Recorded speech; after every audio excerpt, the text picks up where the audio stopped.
Miss So we're gonna, Amy, yes, hi. This is Tawanda Richardson. I'm unable to type in my name or to even use Zoom. Also, Shawnee Richardson is unable, she's on, but she's unable to type in her name or use Zoom also. okay. I'm gonna let Emily, do you want to jump in on that? Yeah, as long as you keep your camera on, I'll just make sure that I can put you down for attendance. As long as people's cameras are on, I typically put them down as here. Should be okay. You keep your camera on. Okay, thank you. Yeah, no problem.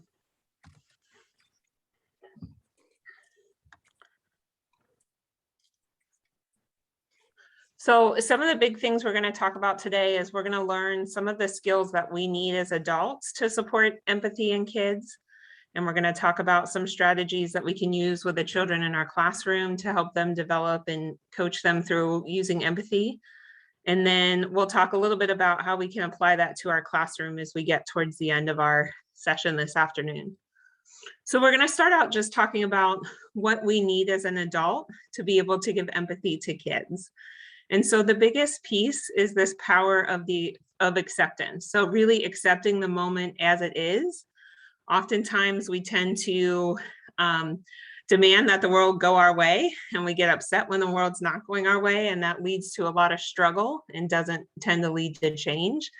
So acceptance is kind of just accepting it for what it is. So accepting the feelings, accepting behaviors that are happening, events that are happening in your classroom, rather than trying to control them, because you typically can't control other people's behaviors or actions or feelings. And so instead we want to kind of just accept the moment as it is. Typically not a strong suit for most of us. Oftentimes when we see something happening that we don't want to happen, we start getting a little bit in our heads about thinking about what should happen, what we want to happen, or sometimes thinking about how we might not be good enough in the moment, or we don't like the way that we did something in that moment or responded. So think about in the classroom, if you have, you just told the kids to line up, you're going to go outside, and one of the kids starts running off over to the block area. So when we kind of resist that moment, we might have a reaction to that child. We might say, we don't run in this classroom, which obviously we do run in the classroom because he's running right now.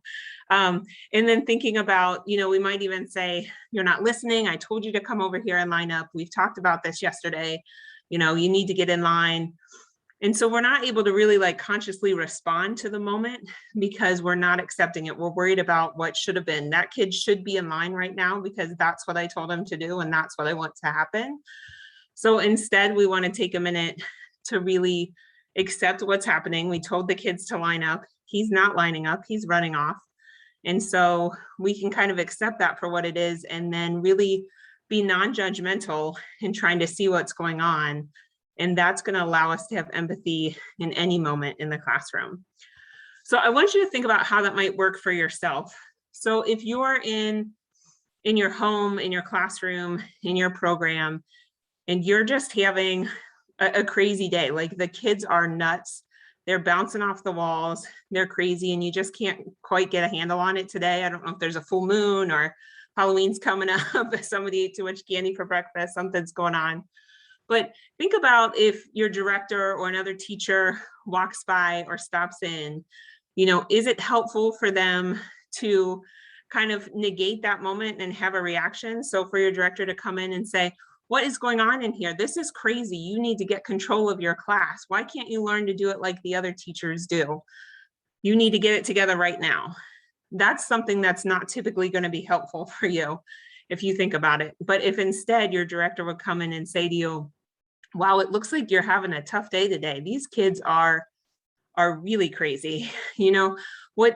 What might be helpful is they love that one song that you play. Maybe if you try that song, that might be able to get all the kids together. And if you feel how different that is, when you get empathy, you have some understanding in the moment, you're able to then kind of think about solutions and what you can do in the moment.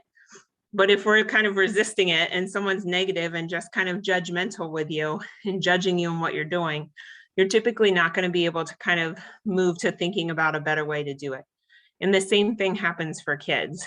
So when we have this power of acceptance, it gives us access to two really critical skills. One is the ability to just notice what's happening rather than judge it.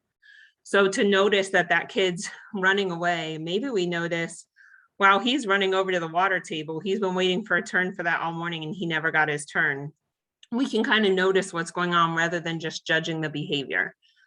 It also allows us to give kids and give other adults empathy rather than trying to control the situation. Because really the only way you're going to control that situation is if that kid is maybe a small child and you can pick them up and put them in line and hold them there, which we know we're not typically doing in our classroom. So you can't typically control the situation. So we want to be able to kind of stay in the higher centers of our brain, kind of accept what's going on and then be able to move forward with that. And this acceptance, being able to kind of see the moment as it is and accept the moment as it is really our key to disciplining children with unconditional love. And oftentimes people will feel like if I accept the moment as it is, that's kind of like I'm giving up. You know, I'm just like, well, whatever, if he doesn't line up. And we're not giving up. Instead, we're kind of keeping us in our prefrontal cortex, in that good part of our brain where all the good stuff is, so that we have the ability to problem solve and think about things that we know and how we might be able to kind of get this child to do or follow the direction that we need them to do. So when we think about some of the benefits of acceptance, really the biggest thing when you can accept the moment as it is that we can stay in these higher centers of our brain. We can have more access to our problem solving skills, to empathy, to all of those good skills. It helps us be able to respond to behavior rather than just react. So often if we're reacting, we tend to yell, we tend to judge the behavior, judge the child. But if we can respond to it, we think about things that we know, things that we've learned, the good skills, all the tools in your toolbox, and you're able to access those to use those with children. It also helps if we're able to use empathy with kids to build relationships and to connect with children. It provides an unconditional love. Just because you're having a negative behavior or you're upset about something or you're having a tantrum in our classroom doesn't mean that we don't like you. We're going to help you through that. And if, you know, any of you that have had kind of a challenging student or a tough student, you know that those are the kids that need the connection in our love and our relationships the most. They're typically the kids that don't have those relationships and they benefit from that the most. So this is our ability to kind of keep those relationships with kids even through those difficult times. Now, it tends to be really difficult if we think about accepting the moment as it is and being able to give empathy to children, is that we all have things that trigger us that is hard to give empathy for. So, you know, it's really easy to give empathy to a kid that fell down and scraped their knees, right? We pick them up or we go over and sit down with them. We check if they're okay. We offer a hug. You know, we might offer them a Band-Aid or something. That's easy to do. It's harder to give an empathy to a child that's, you know, falling out because they don't like what you just told them to do. It's harder to give empathy to children that, you know, a child that maybe just hit somebody else because they're upset about something. And so I want you to think for a minute about some of the triggers that you have. So the hardest behaviors that are hardest for you to accept or to think about giving empathy in the moment. So I'll share for myself, if I've told a kid not to do something, so maybe there's a kid climbing the bookshelf, and I've told him several times he may not climb the bookshelf and given him some other options to get his energy out, but he climbs it again and he falls off. That's really hard in the moment for me to give empathy. That's one of my triggers. I just want to say, I told you so, now go deal with it. Like, I'm not going to give you sympathy because I just talked to you about not doing this. So that's one of the things that are hard for me. So I want you to think about yours for a minute. And I'm going to put you guys in breakout rooms with a few other people, and you'll continue to go back to the same breakout room. So if you want to take a minute to briefly introduce yourself, and then I just want you to share one trigger, one behavior, one time in your classroom that you think it's going to be the hardest for you to kind of accept what it is and be able to offer empathy in your classroom.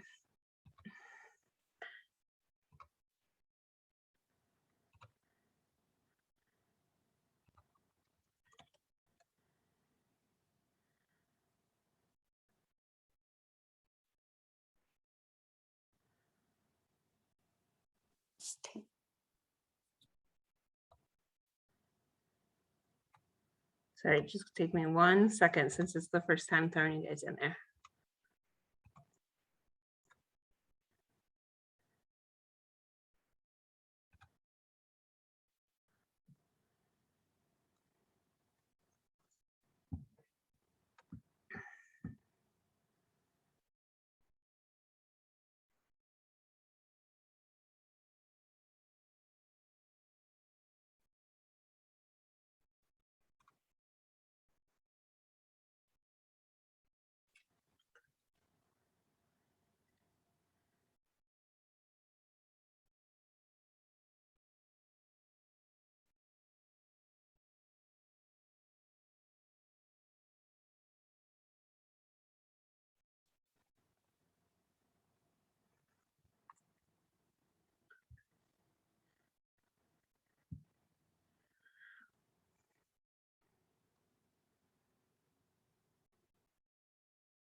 I'm sorry, I hit the button to come back too soon, I guess. You're fine. Everybody should be heading back. Thank you. It was totally an accident. I do apologize. You're fine. I didn't mean to come back. I was trying to take my mute off. You guys are okay. So I closed the breakout room, so it will automatically send you back here. So Oh, okay. nobody did anything wrong. I did it to you. Sorry Oh, about okay. that. I should have gave you guys heads up. So is anybody willing to pop off mute and maybe share one of either your triggers, or if you want to share somebody else's, you don't have to tell us who they are. Hello, I'm Jennifer Booker. Jennifer. And mine was similar to yours. Yeah. I got a climber and they just refused to not climb. And I pretty much, in our breakout group, one of our participants said she kind of just like moves around. And that's pretty much, after I've told you, that's pretty much how my reaction is, that I don't really feed into it, because I found feeding into it brings the other children to, okay, look at this boo-boo, look at, look, I fell here, or I scratched this, and it just, we don't move on from the crying and everything else when I don't move around. So this will be interesting on how to actually be able That's a to tough engage one for with you. them. Absolutely. My class day. Thanks for sharing. I have Okay, one, Lisa. if you don't mind.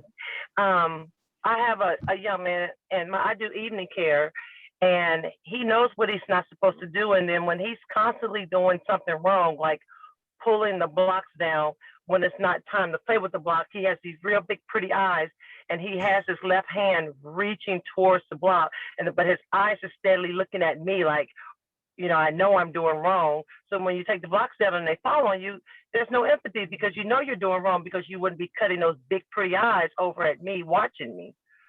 So there's no empathy there. Definitely. Those are very difficult times. I see some people put in the chat, when kids are dishonest, when a kid's telling you no, or they're throwing things, kind of looking at you like they don't know what they're doing or that they're doing anything wrong. When a child's not been listening and then they have a hard moment. I've got a kid that punches kids. Yeah. That's how he greets Hurting them. other kids. Absolutely. Yeah. And when one punches him back, he doesn't like that. It's Yeah. like, well, then don't punch him. Yeah. You got what you asked for, right? Yep. Yeah. I came here to say the same thing as her. I have a hitter who literally will hit for no reason at all. He has done great though, so I do want to give him some credit. He has done really great. He has been kicked out of a lot of centers for his hitting and biting, but we have done a behavior plan and he has done really great. But he still has his moments where he'll just go and like just smack for no correlation, and then another kid will, hit him back, and then it's just a huge tantrum from then out, so it's hard to show empathy for that, but I try to my best. I really do. Yeah, absolutely. I mean, it is really tough, guys. Like, this isn't an easy thing. This power of acceptance is not easy. And to give non-judgmental empathy to kids is not easy. So it's definitely a tough thing. And the best thing that we can do is we're trying to kind of get that skill ourselves, is be aware of those things that trigger us, because if we're aware of it, we can be a little bit more conscious in the moment of how we react, or if we can stay calm and respond to the situation. And so it's really about trying to stay in our higher centers, because we want to be able to use all those tools in our toolbox. And we can't do that if we're kind of flying off the handle and just reacting to the child. So we'll definitely dive in a little deeper. But it's great to hear, I think a lot of us have very similar triggers. And some of us, we have triggers that sometimes stem from things very personal. If you had a kid that was bit a lot when they were in childcare in preschool, and then you have a biter, sometimes that, is a trigger, or other pieces around that. So let's jump in and talk just a little bit about our emotions and, kind of really what empathy is when we're thinking about it. So empathy is all about teaching children to manage emotions, and it's about us managing our emotions as well. And so if we think about emotions, we know that emotions are unpredictable. We can't control them. So I want you to think for a minute and just think about emotions like the weather. We obviously cannot control the weather. We know that. And we know in Ohio, it's very unpredictable. But what we can do is be consciously aware of what the weather is, or what they think the weather is going to be for the day, and then we can respond wisely. So if you know that it's most likely going to be a rainy day, you can take your umbrella with you to work. If you know that the sun's supposed to be out all day long, you can put on your sunscreen before you go out. And the same thing kind of applies to our emotions. We can't control the emotions that we have or control the emotions that children have. But what we can do is become aware of those emotions so that we can respond wisely and be able to manage those emotions.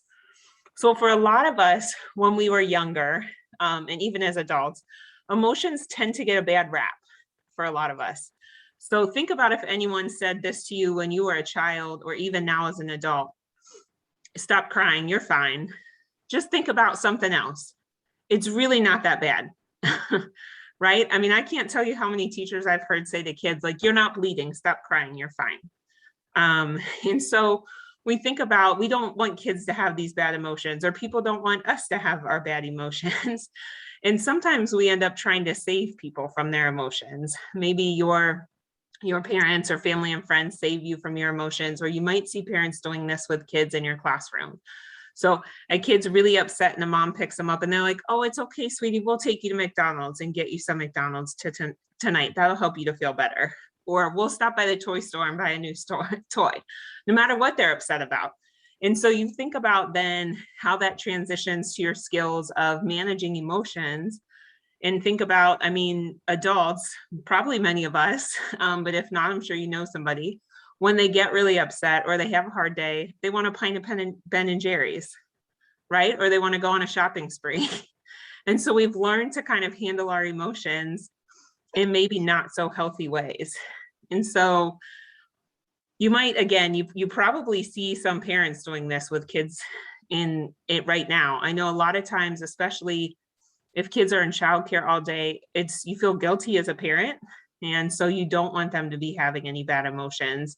Or sometimes if it's a 2-parent family and maybe one parent doesn't see the child very often, they don't want that child to be upset when they are spending their time with them because they don't get a lot of time. And so they're trying to kind of save them from some of their emotions. So what happens is many kids, many adults lack the ability to handle some of the tough emotions that we experience.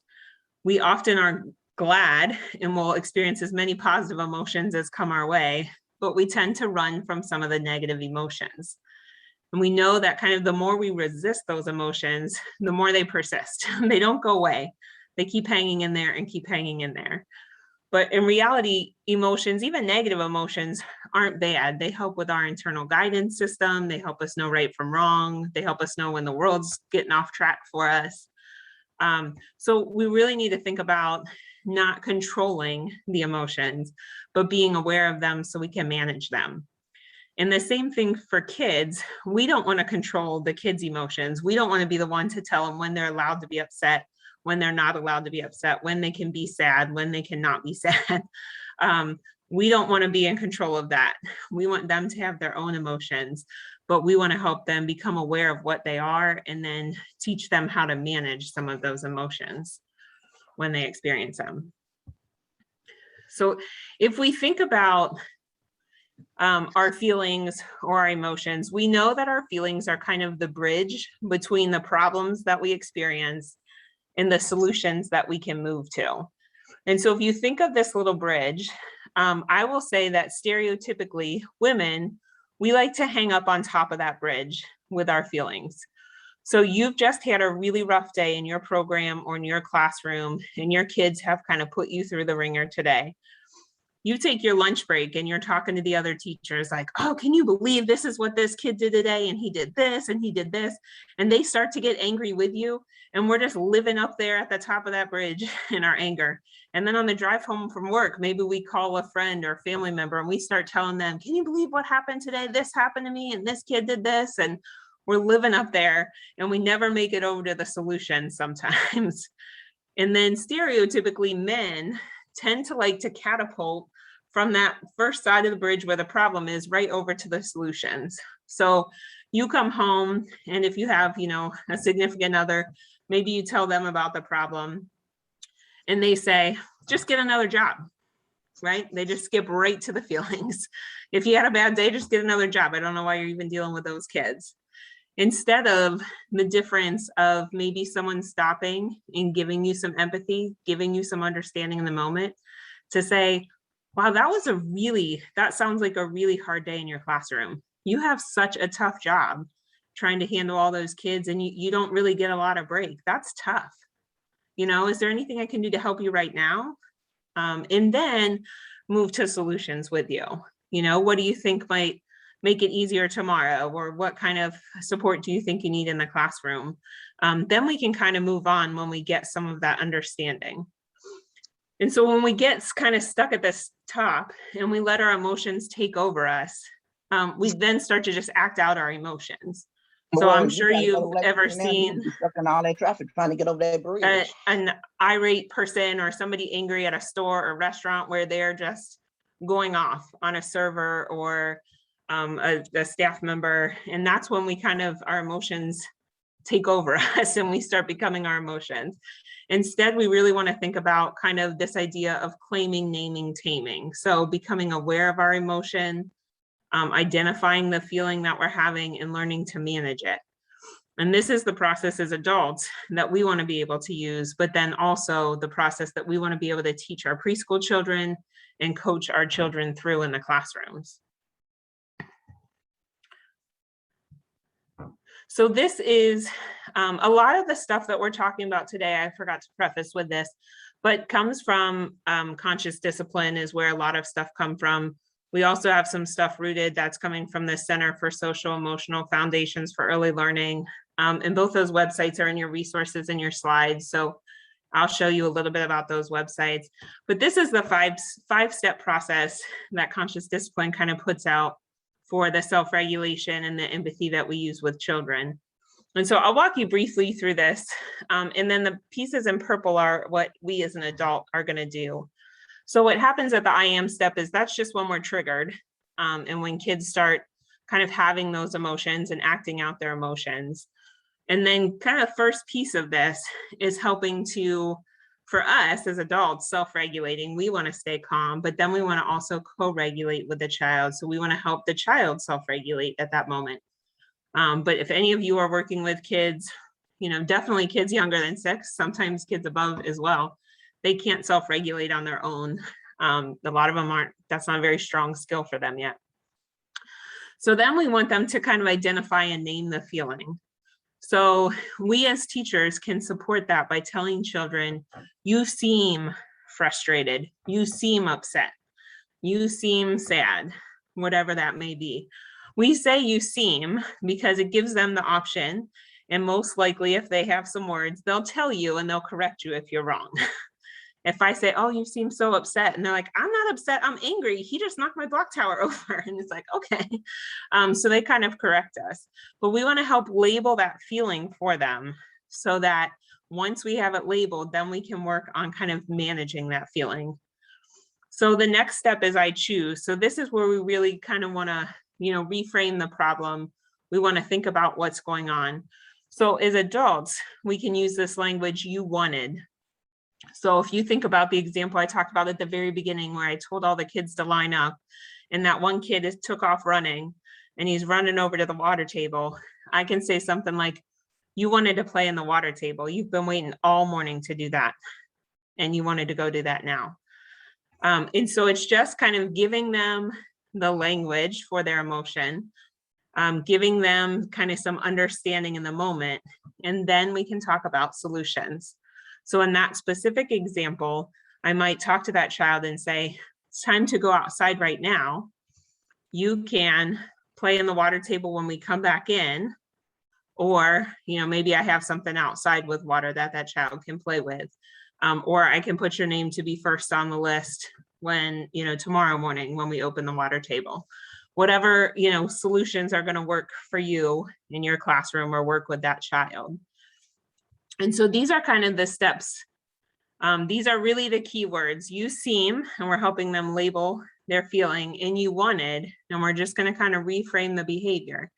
And so this is not where we say you wanted to hit him and hurt him, but we're instead going to try to think about how can we frame that in kind of a positive way. You wanted him to leave you alone, or you wanted him to get out of your space. Those kind of, phrases or sentences that we might use.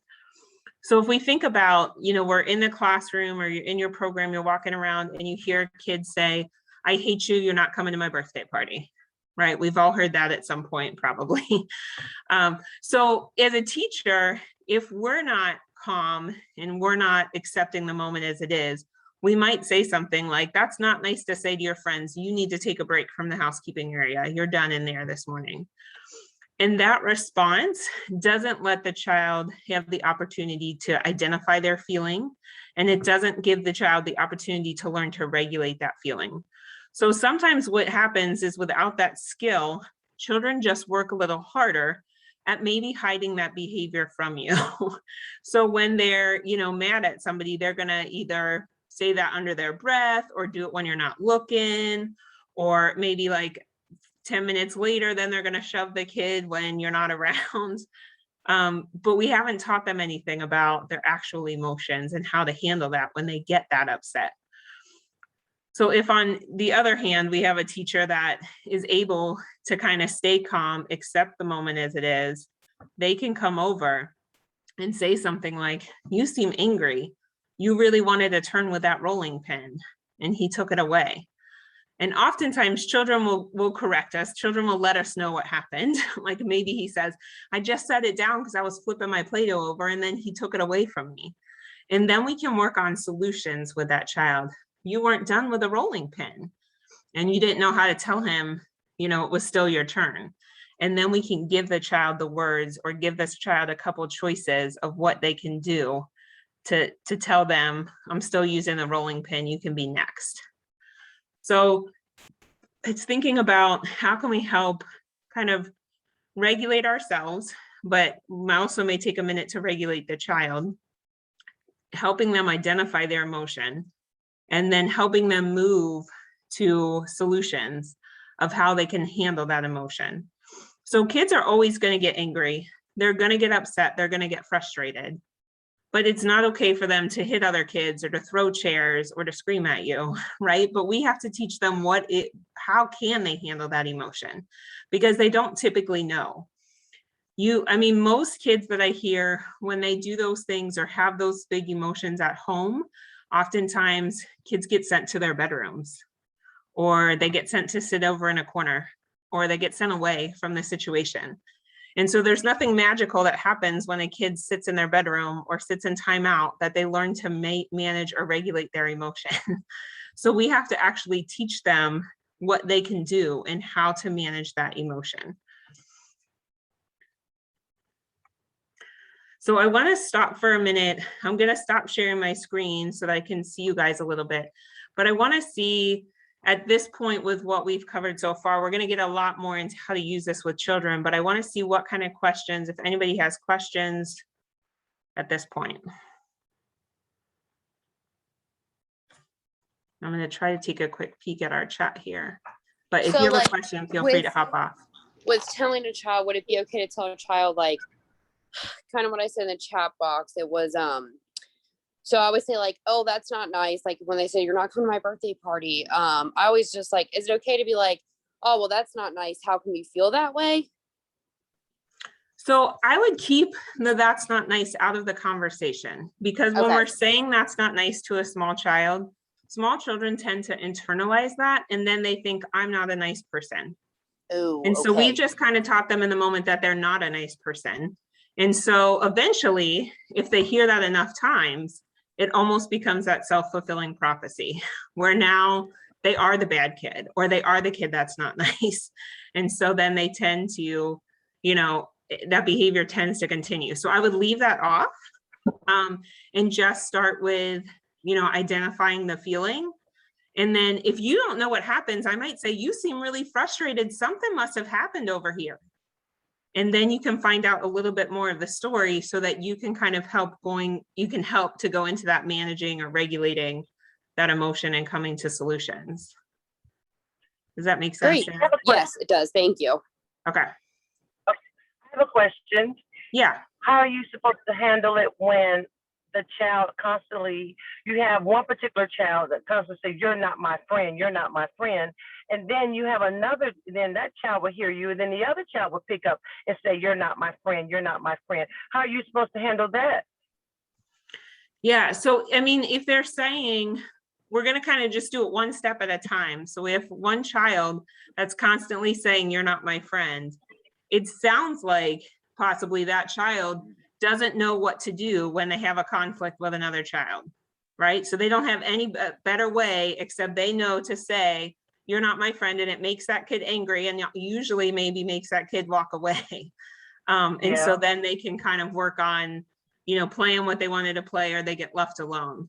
So instead, we want to try to help that child learn a new way to express that feeling. So it might even be teaching the kid to say, I don't like when you take the marker from me, or whatever it is. We want to try to teach them what they can actually do in that moment, a better skill to use rather than just saying you're not my friend, because to them, that's the skill they've learned. And it's probably working for them if they continue it. And then the other kids are obviously learning that because they see it. But if the other kids see you problem solving with that child, they're going to pick up on that too. And you might even, depending on the age, if you have kind of older preschoolers, or sometimes you can do it with 3 and 4, depending on your classroom, but you might even do like some role plays or a story where, you have a small group time or something, and you talk about, if a friend does this to you, what can you say? Or what can you do to kind of help them practice some of those skills? Well, I read a book called Friends or Friends for Life, and I read that to them. I don't know how well some of them understood the book, but I did read it. But I just had this one particular one. Every time something goes wrong, you're not my friend. I'm not going to play with you. So we're working on it. So definitely, that kid needs to kind of work on those skills, and you need to be, I'll tell you, think about it. I love to tell teachers, think about it as if you were teaching an academic skills to the kids, right? You don't show a kid how to write their name one time and expect that now they can write their name, right? We teach it over the course of time. We teach just one letter at a time, and then we teach the next letter. And we might teach, first just how to make lines one direction, how to make lines the other direction. This is a constant evolving process. We don't show them once or twice and expect that they've got it. The same thing and the same learning curve happens with social emotional behavior. So we can't expect to teach them one time, here's what you need to say, and then expect that they'll have that mastered. It's got to be a continual teaching process till they can get it mastered. And I'll tell you, if you've ever learned any new skill, I'm sure you've learned at some point something in a training that you thought was great and you wanted to implement it. But when you're emotionally charged in the classroom, you can't access those tools or those skills. And so this is why we talk about, we have to stay kind of in these higher centers of our brain. But for kids, when they're in a moment of very emotional situation, it's really hard to learn a new skill, especially if they haven't practiced it when they've been calm and when they've not been in that emotionally charged situation. Okay. Okay, thank you. Yep.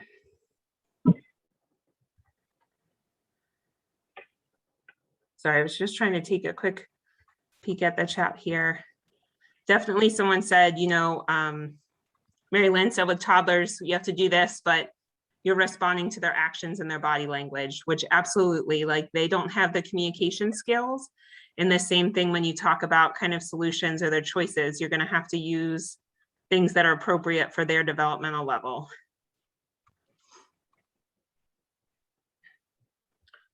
Okay, we'll keep going on then.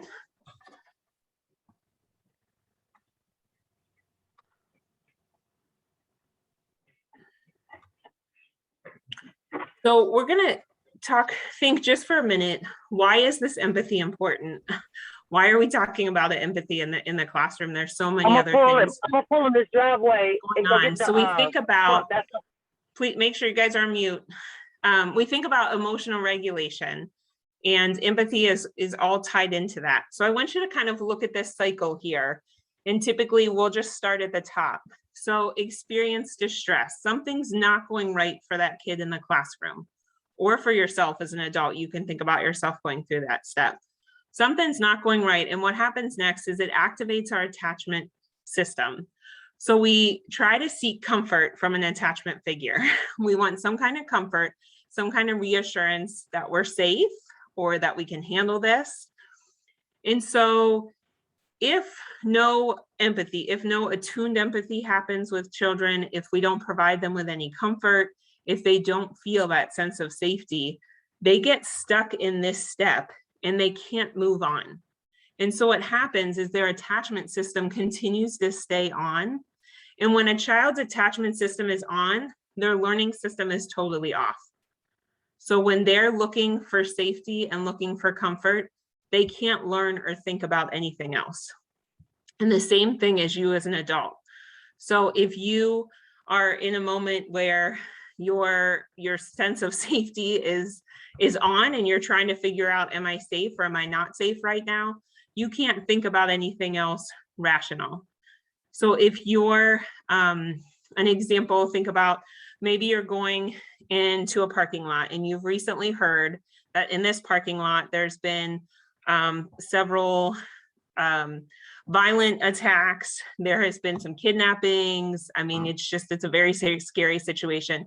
You're getting out of the car in this parking lot, trying to walk to the store. At that moment, your sense of safety's on. Your distress was that you pulled into this parking lot that has this really bad, history of violence in the last week or something. And so you're worried about, am I safe right now? And do I have someone, you're looking for some kind of comfort. You're not thinking about your grocery list of what you're going to buy when you walk into that store. And so the same thing's similar for kids. When they are looking for attachment, they're looking for comfort, they're looking for safety and they can't find it, that stays on and their learning system stays off. So we want to be able to kind of give them this bottom box here. We want them to experience the stress reduction. We want to give them a sense of safety, give them a sense of understanding so that they can deactivate their attachment system and they can return to regular classroom activities. Their learning system can be on. So I want you to think about it yourself as an adult.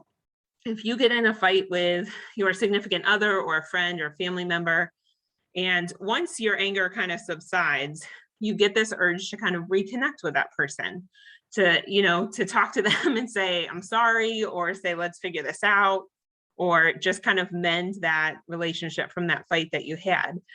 Now, if you go to the other person and that person's not ready to reconnect with you, your distress isn't soothed and you often can't move on with your day. Like you're gonna keep going with your day, but it's gonna be one of those days where you have a really short fuse and things, that normally wouldn't set you off very quickly because you're still kind of upset about this argument and you didn't get that, that reconnection that you wanted or that sense of like closure that you wanted from that argument. And so this is kind of, we think about our distress tolerance or your tolerance to handle stress or things not going right. And that's kind of how much can you handle while you still remain calm. And you can think of, I'm sure, friends or children that that have a very low tolerance. It does not take much and they fly off the handle really quickly. And then that's, the opposite is true for others, where somebody has a very high tolerance and they stay very calm, even in really chaotic situations. And so really the same happens with kids. And our goal here is to help kids kind of develop tolerance. So even when they have these distressful situations, and a distressful situation for a 3, 4, 2-year-old is nothing. It could be someone knocking down their block tower. It could be someone taking the marker they wanted, someone getting the color cup they wanted. Like it doesn't take a lot, but we want them to be able to kind of make it through this cycle and learn that they can handle, big emotions and they can still have that emotional regulation and still move on with their day. The other piece that we know is that emotional regulation and kids' attention span go hand in hand. So if we don't have any emotional regulation, they have a very short attention span if things are kind of not going well, or we think about them being kind of stuck in this cycle where they didn't get that comfort, they didn't get that sense of safety. They're not going to be able to do, a lot of the other things we want them to do in the classroom. So there's a lot of different styles of empathy, and many of us never received this really good kind of attuned empathy in our lives. Many of us have received empathy in some of these other styles, and it's helpful to understand where you experienced or how empathy was provided to you as you were a child or even now as an adult, because often that's how we tend to express empathy or give empathy out to other people. So these are some of the ways: ignoring, saving, punishing, dismissing, and coaching. And coaching obviously is where we want to be. So we're going to watch a short video clip. And this is Dr. Becky Bailey, who is, kind of the founder of Conscious Discipline. And then Amy Spidell, who's a phenomenal trainer out of Cleveland. And they're just acting out. And this one, they're acting out anger. And it's a school age example, but it's more for you to understand what style of empathy you tend to use.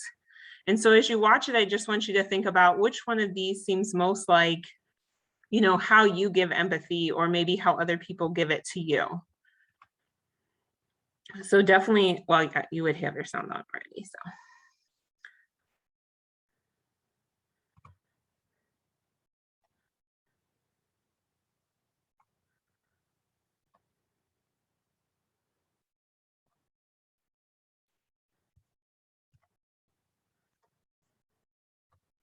Here we go.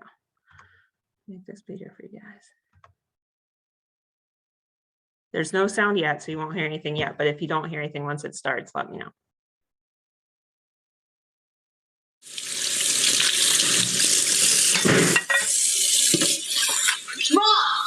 Mom, that's it.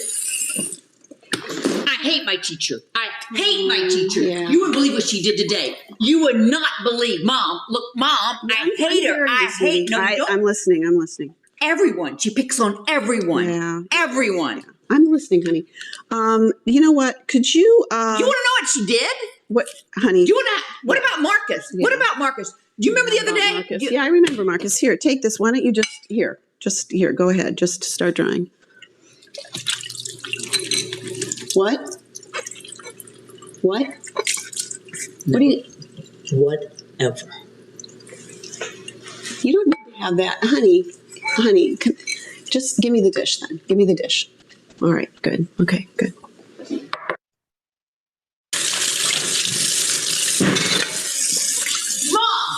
Mom,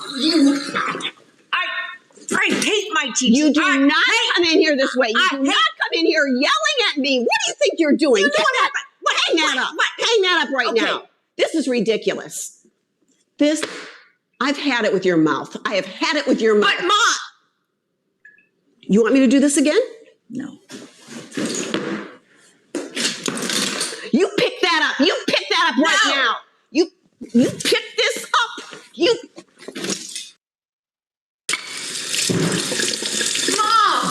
Mom! I hate my teacher. I hate my teacher. I absolutely hate my teacher. You would not believe what she did to Marcus. You wouldn't believe what she did to me. You like your teacher. She's nice, honey. You like your teacher. Do you know what she did to Marcus? Do you even know? Do you care what she nothing to did do with to you. Marcus? No, it doesn't matter what she did to Marcus, honey.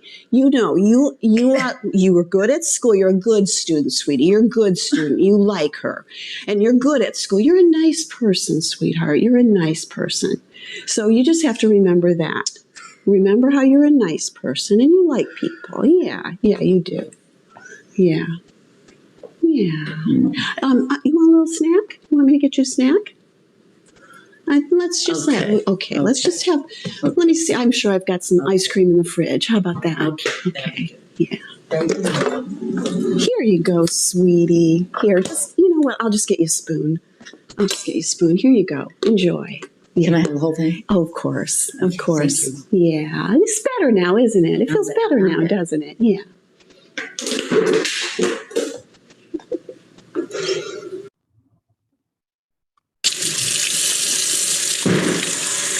Mom! What happened?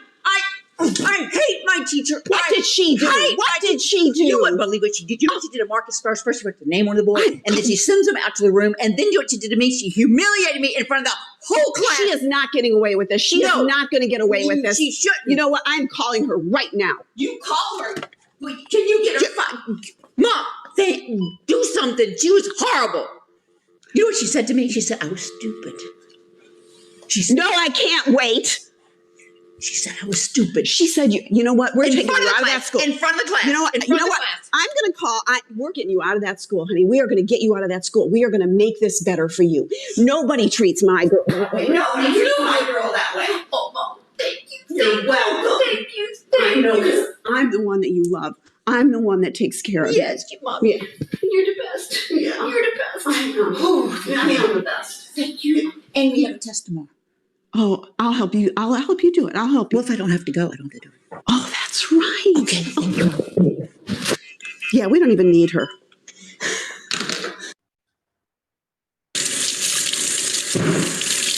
Mom, you wouldn't believe it. I hate my teacher. I hate my teacher. You would not believe what she did to me today. You wouldn't believe what she did to Marcus. Yes, and you're going to tell me. Take a deep breath. But Mom, okay, Yeah. Mom, okay. But I gotta tell you, Yeah. okay. She calls us up in front of the school, Yeah. right up at the front of the board, and she has us do these problems. Marcus goes up first. You know, of course, everybody laughs. They're always laughing at Marcus. So they walk up there. He laughed, and I'm like, I'm not going. I put my head down. You know what she did? She called on me. Anyway, she calls on me. I go up there. I work the problem. Yeah. And right in front of everybody, she says, well, you didn't get it right. Oh. You're not working hard enough. Yeah. You're.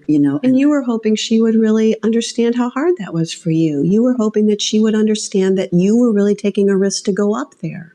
Yeah. Yeah. I mean, that was Yeah. scary to walk up in It front is of everybody. scary. It is scary. And you to know, walk math up isn't into my everybody. strong thing. Yeah. And it would have been so much more helpful if she had been able to really give you that encouragement, that confidence. And yet, Yeah. you did handle it. Yeah, I did. Yeah, you did handle it. You but, got through you know, it. and nobody laughed. Yeah. At least Marcus. Okay. Yeah. So- We'll work on that too. We'll work on how you might be helpful to Marcus too. Right now, what might be helpful to you? What might be helpful to you right now? And then we'll work on what might be helpful to you the next time she calls on you and you don't know what to do. Okay, so right now I just kind of want to go outside and walk around a little bit. Okay. Yeah, because But I that's do one of the need ways. help with math. Because you know what? I'm feeling your hands and I Yeah, can feel that I you're need to- really I need to- tense. I need- yeah. You're still frustrated. You're Yeah. still feeling frustrated. Yeah. So take a walk outside. We'll work on the math.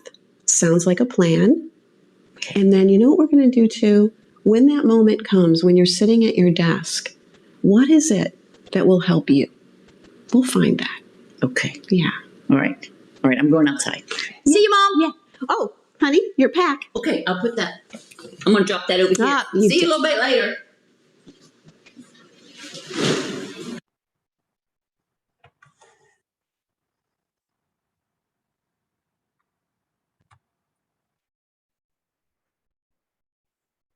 Okay, so that can be a pretty powerful video, and use humor to kind of lighten the situation a little bit. But, you know, I want you to focus on that last one where she was coaching. And we saw the first thing she did with her was really just have her take some deep breaths. We need to regulate first before we can really get anywhere with kids or adults. And then identify the feeling. She was talking about that must have been really scary for you. And then talked about solutions. So they focus kind of in the solution in the moment. What can we do right now for you? And then we're going to talk about what we can do the next time it happens. So it won't be as far out if you have preschoolers, especially toddlers. It's going to be more like right in that moment. But I want you to reflect on that video for a minute and think about some of those styles of empathy. And I want you to think about, you know, reflect a little bit on your own style of empathy. Which one of those do you tend to use? And you may use something different in the classroom than you do with other people around you or with your own kids versus, you know, kids in your classroom. But think a little bit about maybe the empathy you were given as a child and the style that you give to other people. And we're going to go back into our breakout rooms and just, you know, share a little bit your reactions to the video or your reflections. If you're not comfortable reflecting on your own style of empathy, that's fine. You can certainly reflect on maybe a parent or some of the parents in your classroom and what style you see them using with the children, if you experience that. But just want to kind of give you a few minutes to debrief from that video and kind of think about, you know, your experiences. So I'll open the rooms. You guys will go back to the same rooms with the same people. I'm going to give you about 5 or 7 minutes, and then I'll close the breakout room. So it'll send you guys all back here in about 5 to 7 minutes.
Hey, Serby.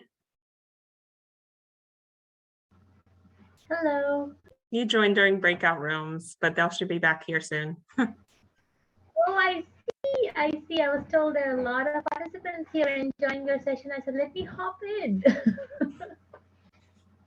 All right, I'll let you be. Thank you, Amy. Okay. Do you want to go to a breakout room to listen in, or are you good? No, You wanna I'm sleep? fine. Okay. Fine. We are so glad. I am so happy that you this conference as a presenter, Amy, this year. Thank you.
You standing there?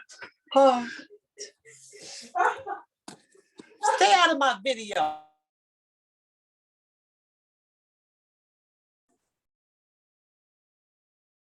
Okay, welcome back, everybody. Hopefully you had some good discussion. Anybody willing to share anything that came up, a theme or something you see with other kids or? This is Mary. And one of the things we talked about is that as we're like families almost seem less prepared to deal with big feelings. Some of us have been in the field for 30 years and families are more beleaguered and more under stress and with fewer resources. We see families that are less able to provide the emotional support. They're in survival and they can't function and they're like, okay, they just can't. And it's really hard when they come in with weird dynamics, like the kid, like they tell a kid to do something and then just ignore it and there's no follow through and then what? I don't even know where to start with some of these families, but what I have total empathy because we're all under stress, but I don't know quite where to go with that. So that was one thing we had talked about. Yeah, I mean, I would absolutely agree with you, Mary Lynn. I see the same thing and I'm starting to observe the same thing with a lot of families right now, that I think our culture has us so busy all the time and pulled in so many directions that it's tough. And we all, I truly think that all parents do the best that they can and the best that they know, but you can't do better if you don't know any better. And so if we were never kind of given these skills or been allowed to feel our own emotions, then we can't typically help our kids with that. And so we don't know how to deal with it. I see a lot of saving in our culture today, where we just kind of save our kids so they don't have to experience that emotion at all. And I feel like sometimes that comes from some of that guilt. Sonia, I see you raising your hand. You want to jump in? Yeah, I mean, you talked about the saver, and that's one of the things that I shared in our group is that I'm more of a savior. I just absolutely hate to see my children or my grandchildren hurting, and so I'm right there doing whatever I need to do. Somebody's gonna have to pay for this. This is not gonna happen to my kid or my grandchild. Absolutely not. So yeah, I need to be more of a coach because I am definitely going to be a trampoline so that my children can jump right on me and I'm going to brace that fall for them. Yeah, absolutely. I mean, it's good for us to start to be aware of kind of where we tend to go, because then we have to, this really is the whole part of, we as adults need that skill to be conscious of it and to think about trying to change our ways, because it's hard. And I will agree with Sonia, it's even harder when it's your own children versus children in the classroom sometimes.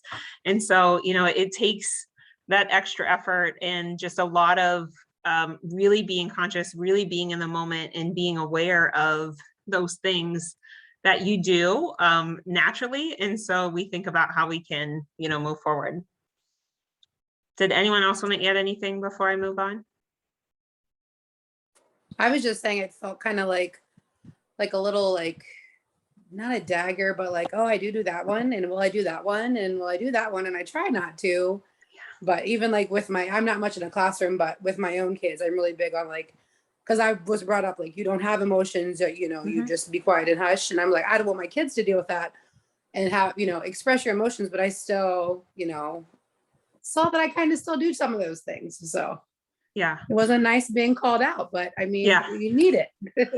Right. Well, and definitely, I say, try not to give yourself a guilt trip. The same thing, like we all do the best that we know to do. And we'll do that as long as we can until we know something better. But we get into that same, battle at home. My husband was raised where like, you didn't have emotions, you didn't show emotions, like move on and get over it. And I, was raised a little bit different, but some of that, but through a lot of, my training and understanding, I spend a lot of time letting our kids have a lot of emotion. And it tends to then be an issue because it's like, well, we don't want them, I don't want them to be crybabies. And it's like, well, they can have an emotion without, being a crybaby about it. We can teach them how to manage it. But we don't want to be saying, we'll tell you when you're allowed to be happy and we'll tell you when you're allowed to be sad, kind of thing. Yeah, in my group, we talked about how the styles, the first 4 styles help fuel the emotion and keep it going, versus coaching de-escalates it and kind of brings it to a halt more quickly than the other 4. Yeah, and that's absolutely kind of what we were talking about. When you resist these negative emotions and you try to just not deal with them, or, you know, move on and make the kid think about something else, they stay there and they continue to persist. But if we can give some understanding in the moment, a lot of times we can dissipate some of those emotions, or at least give them some ways to move on to solutions where they have their emotion, but they don't have to live with that emotion all day long. Like it's okay to let it go and to kind of move on. Yeah, that's a great point. Thanks, Tia. I just wanted to, you know, say thank you. I really appreciate everybody being so willing to jump in and share. I know sometimes it's weird when you're in a big group and online, but I just really appreciate the conversation. So the other piece of empathy that we're going to talk about is some things that we commonly tend to do instead of using empathy. So we're going to think about an example of someone sharing with you that their dog just died. And I'm going to walk you through some of these practices by that response. So sometimes what we do is just immediately share a similar experience from our lives. So someone just told me their dog died and I'm like, oh, I had to get my dog put to sleep 2 years ago too. I know exactly how that is. So we're just sharing our own experience. Another one that we tend to do is give it fix it advice without acknowledging any of that emotion first. So again, same situation. And I say, you know what, you can get another dog from the shelter. I actually just heard a commercial that the shelters are running this great deal and they have so many dogs that they're not even charging anything. And we're just fixing it before we ever handle the emotions. Offering humor to lighten the situation. So saying something like, oops, sorry guys. Saying something like, well, at least you don't have to pick up dog poop anymore. You know, like that's going to make it better. Reassuring them. So just saying everything's going to be fine. It's okay. Like it's all going to be okay and it's fine. And I feel like that's something we tend to do with kids a lot, is just tell them it's going to be okay. It's going to be fine. And in reality, we don't know that. And we also haven't let them experience their feeling. We're just telling them like, nope, you're fine. And I'll tell you how to feel. Or gushing with sympathy. So, oh my gosh, how devastating, you poor thing. That's so awful. I can't believe you lost your dog. So it's kind of just going down in that, going down there with them, rather than kind of, you know, really thinking about this conscious empathy. And having this empathy really has 2 big components. It's understanding what the other person's feeling so that we can help them be conscious of that. And we can help kind of co-regulate with them, especially with young children, we're going to be co-regulating. And the other piece of it is having a little bit of insight into their thoughts so that you can help them move to some solutions or help them come up with some solutions. And so oftentimes what happens is we try to just offer empathy before we actually accept the moment and before we really, you know, have kind of taken it in. And so that's not true empathy when we're doing some of these pieces. And empathy is truly, you know, I would say it's just as important as food or water. You know, it's one of our basic survival needs. And if we really think about, you know, violence that has happened in the past, a lot of violence has its roots in this lack of empathy or lack of understanding, that, you know, people don't get that understanding they need or want. And so, Amy, how does this relate to grief? We're losing a lot of loved ones due to COVID. And for me, my grandchildren just lost their grandmother from COVID. And just trying to help them to cope and deal with it. I mean, they're young. To help them to deal with their 58-year-old grandmother who has just passed away, and they're only 10 and 11. How does this relate to that? You know, what can we do in instances such as that? Yeah, I mean, so grief is a big one, where it's not just like a feeling where we handle it once and then it's gone, especially like for children and for adults, where there's tons of triggers all the time, and it will be with us. Grief oftentimes over loss of a loved one is going to be with us forever.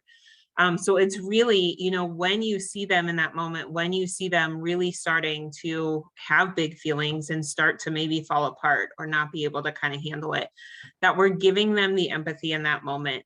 We're, giving them some understanding. This is really hard. You loved your grandma and now she's not here. And then we're giving them, though, some tools to cope with it. So, depending on their age and depending on, kind of where they are in that moment, it might be something like, do you want to share, a special story about her? Or do you want to, look at her pictures, get some pictures out, kind of offering them, do you just want a hug? Like, do you just want to sit and have a hug? Do you, you just want to spend some time like me and you doing something? And so it's really kind of offering them some of those tools to manage those big feelings, but know that they're going to keep coming up, and that, things that you wouldn't even expect might trigger those feelings of grief for those kids. And so it's continuing to offer that empathy and continuing to help them manage, those feelings. And, definitely, if it becomes a big issue, definitely there's lots of counselors that can kind of help with that process, and do, they do some of the same things. They're just using other tools to kind of help kids learn to manage and cope with those feelings. Good question, though. Thanks for jumping in. Thank you. So as we think about empathy, we just want to think about, the kids you're working with and where they are in their level of empathy, and developmentally, like what kind of empathy can they give others, and do they experience? And so we think about, if you're working with infants under a year old, they're in a stage called empathetic distress, which basically means if anybody else is having an emotion, that kid tends to take it on themselves. So when one baby starts crying and then slowly all the other babies in your care start crying, that's why, because that kid's distressed. So I must be distressed. So I've got to start crying too. And so that's kind of where you're at with those, those little ones. And that's where you're going to spend a lot of time co-regulating. You're going to hold that infant. You're going to be doing some deep breathing so that we can kind of slow their heart rate down. Lots of co-regulation. If you have 1 to 6 year olds, which I imagine is probably the bulk of us, that stage is called egocentric empathy. And so this is where kids can actually show some empathy for others. They see another kid sad. They see another kid upset. They can have some feelings of like, oh, I'm kind of sad for that kid. And they have some concern for them. And sometimes they're ready to try to help them, but they think whatever would help themselves is what's going to help this other kid. So let's say Sarah is over here crying because she misses her mom. Her mom just left and she's having a tough morning and she's crying. And, little Jimmy is 3 years old and he loves the trains in the classroom. So he grabs up some trains and he takes them over to Sarah and kind of puts them right in her face. Like, here, play with these trains. This will make you feel better. And Sarah is crying and crying, like, get those trains away from me and stop getting in my face. And he's just chasing her around the room with these trains. Like, if you would take these trains, you would feel better. Like, just take the trains. And so that's kind of the stage they're at. That child can't really tell that other kids that this isn't helpful for them. They're just like, that would make me feel better. And so this kid should just do it and then they would feel better. So that's the stage that they're at. If you have 6 to 9 year olds, you get reciprocal empathy. So they're at that same stage where they see the concern, but they're also at the point where if they offer something up to the child, they're able to better differentiate or tell if it's helping the child or not. So they're not going to run around the room chasing them with the trains. They might offer something, but they realize if it's not helpful.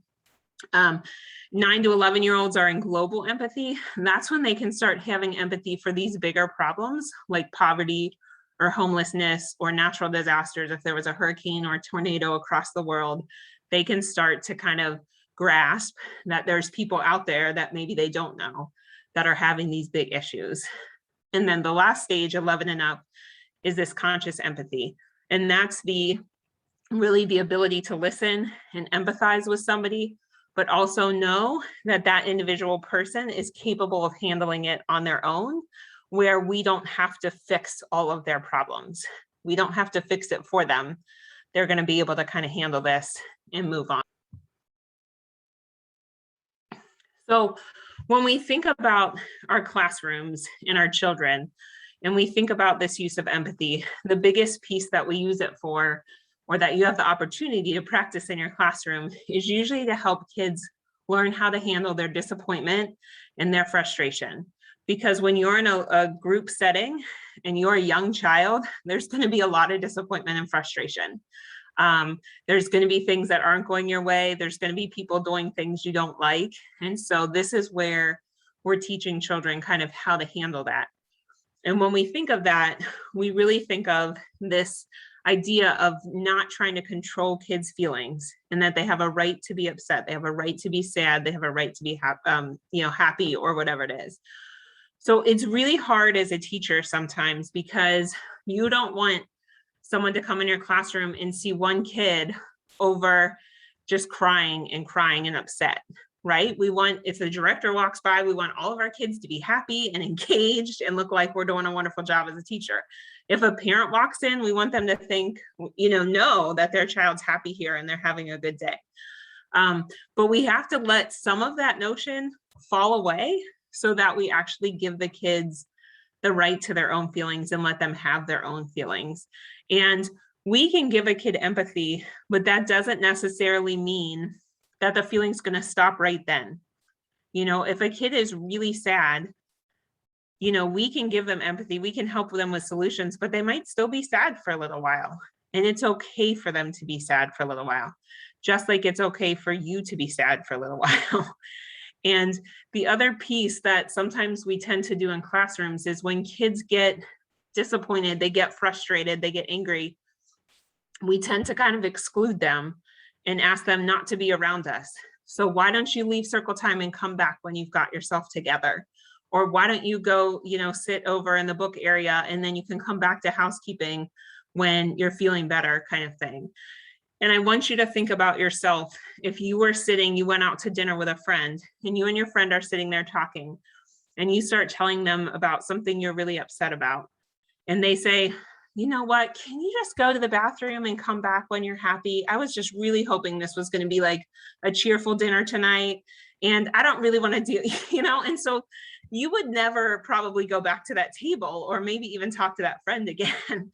You would leave and be done. And so we don't do that to other adults. We don't say, you know what, I don't want to be around you when you're not happy. I don't want to be around you when you're angry. Just leave and come back and talk to me when you're happy. And so we don't want to do that same thing to kids, because it's kind of like, we don't like you when you're having bad feelings. So just go be somewhere else, and then our group will like you again when you're happy. We want to let kids know that they can have their feelings, and we can help them manage them so they're expressing them appropriately. We don't want them throwing chairs around our classroom, but we also want them to have their feelings and learn to manage them. And so the good news is we have lots of opportunities to teach this, because you think about any time a child whines or screams or stomps their feet or yells in your classroom, you now have an opportunity to teach and use this skill of helping them to identify their emotions and regulate their emotions. So one of the tools that we use to help kids with empathy is called this DNA process. So it's really describing or seeing what the child is doing, seeing the child in the moment, naming their feeling, helping understand what they're feeling, and then acknowledging what's going on, or hearing what is upsetting that child or why they're feeling that feeling. And so I want to talk you through this process for a minute. We think about, we can't jump into this regulation if like when a child's upset, they not usually just stop and pay attention to you when you start talking to them, right? Like if they're stomping away with their arms crossed, you're not going to say like, oh, Johnny, come over here. And they're like, oh, okay, here I come, right? Like that's not typically what happens. They're still going to stomp away angry. So this described stage is something that we use to try to just get the child's attention for a moment so that we can help to calm them down.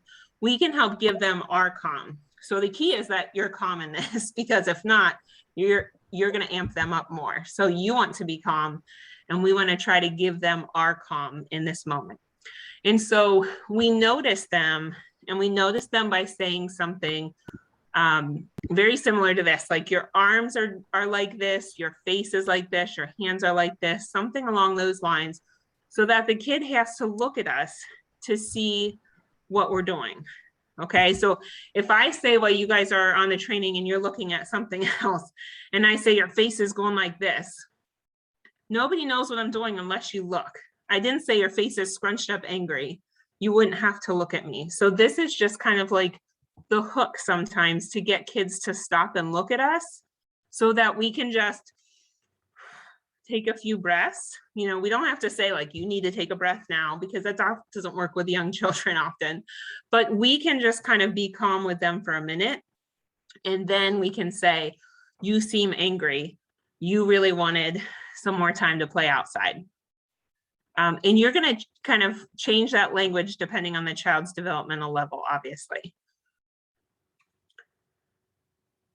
So we're going to kind of practice one together, and then I'm going to have you guys practice one in your small groups. So these are the key phrases in the purple at the bottom.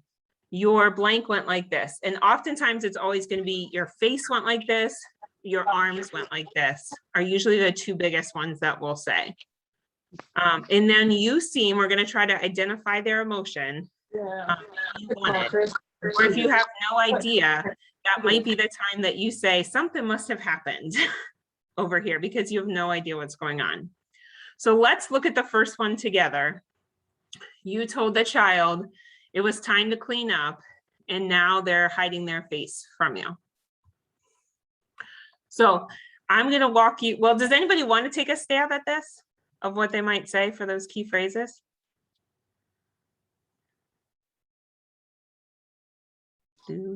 I can. Okay, thank you. There goes. So first, you're just going to notice what you see them doing. So your blank went like this, and you're going to kind of fill that in with your face, arms, something along those lines. And then you're going to actually do it. Your, let me see. Your, wait a minute, Shani, your thing. Hold on, please. You're fine.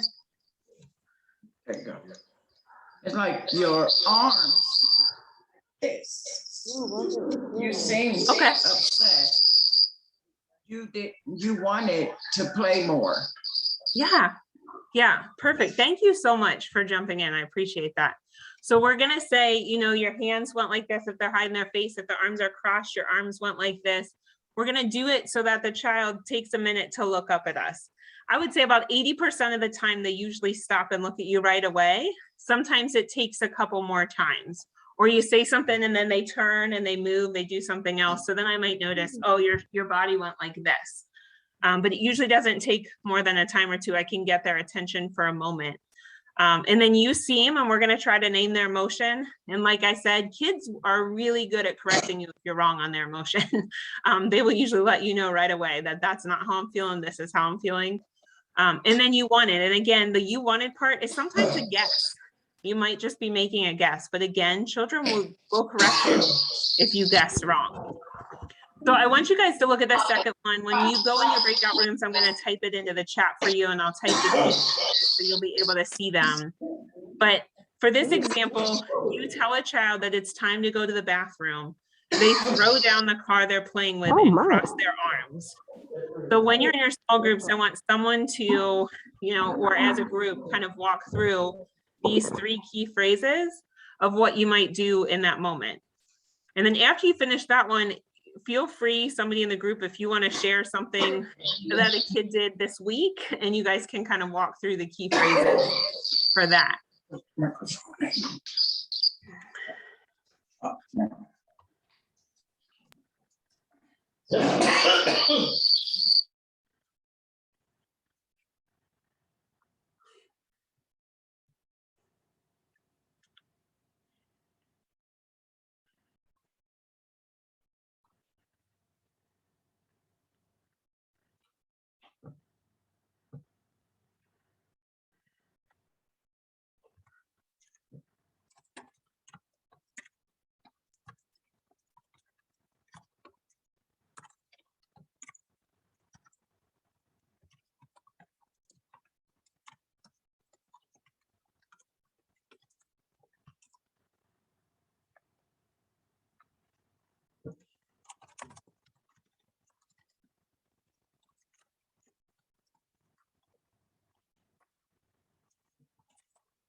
Okay, welcome back, guys. Anybody willing to share kind of what your group said for that, the last example where you told your child it was time to go to the bathroom and they threw down their car and crossed their arms? So we said, your arms went like this. You seemed very angry because you wanted to play longer. All right, awesome. Good job. You guys are picking up fast. So really just the thing that people tend to mix up is that first phrase. We just want to keep it really vague, really using that exact line, you know, your arms went like this or your face went like this versus saying you crossed your arms, because a kid's not going to look at you if you just say you crossed your arms, because they're like, duh, I crossed my arms. Why is this lady telling me what I'm doing? We want to just get them so they can kind of look at us for a minute and, you know, kind of download some of that calm. So any questions? This is kind of the hardest piece, but this is, you know, once you can get yourself to accept the moment you can regulate, this is kind of our next step to kind of start with the child. Lisa, did you have something? That's why. Well, I was going to say, I do it like this. I say your arms went like this, and I say your lips went like this, and I say let's do our arms this way, and let's put our lips back this way. You know, and then we go to the restroom, and then after we use the restroom, I say, see, it wasn't that bad. That's my way of trying to calm them down. Yeah. So the thing I want to add in there, Lisa, is we want them to start being aware of that emotion that they're feeling. So we want to help them identify what is that? Like that's anger or that's frustration. And we want to kind of give them some understanding. And then I think what's like you're getting their attention, you're getting them calm, and then you're moving them right to solutions. And we want to make sure we get that middle part in there where we're identifying the emotion, and then kind of helping them regulate. And then I think you're moving to the next step, which is fine. Then we want to move to kind of that step of, you know, what are their choices or what kind of things can they do? Okay. Okay. Well, I mean, I do that after the second part. I do that after, you know, they completed their task, but I understand what you're saying. Yeah. Okay. Yeah. So, I mean, even if we say you wanted, and you can move to kind of solutions in that moment, we can say, do you want to set your car over by the bathroom so that no one takes it? Or I can hold on to the car for you. You can give them kind of some options that are acceptable options. We're not going to say, oh, well, then you don't have to go to the bathroom. You can just keep playing, but we're just giving them some understanding that this moment is tough for them. Okay. They can handle it, and we're going to help them kind of manage that emotion. Okay. Got it. Yep. Anybody else have any questions? I have a question. Yeah. All right. Okay. What would you say right before that? So would you say their name, like, or, oh my goodness, or what's going on? Your blank went like that. Like, how would you start? That just seems like you just don't just start like that. Like, so, you know what I mean? Yeah. And you don't always necessarily have to start like that. If they're in a state where you can just walk over and talk to them, you can just walk over and say, you seem really frustrated right now. You wanted this. But if they have stomped off, or if they're hiding under a table, or if they're, you know, facing away from you in the corner or something, that's when we're going to use this first phrase, because that's when we want to kind of get their attention for a minute. If you already, especially depending on the emotion, you know, if they're ready to go and you can talk to them right away, it's fine to talk to them. But this would be, you know, like I said, if they're hiding under the table, or you tried to talk to them and then they ran away from you, and now they're like hiding out somewhere else. So you would just, you know, you're just going to walk up to them. You can certainly say their name if you want to say their name. You know, you can say, oh, Chase, you seem so angry. You wanted this. So you might not have to use that first phrase if you're already at a point where, you know, that kid kind of just, he's had the emotion, but like, he's not in it. Like, he's not acting out that emotion at the moment, or she. Sorry, I tend to use boys. What do you do if you don't know what they wanted? So you just describe. You say you seem upset, and then you use the phrase something must have happened. Is kind of the easiest phrase to use. Yep. And what I will tell you guys is when you start using something like this in your classroom, what's easiest to do is put these words on a piece of paper and tape them on the wall somewhere in your classroom.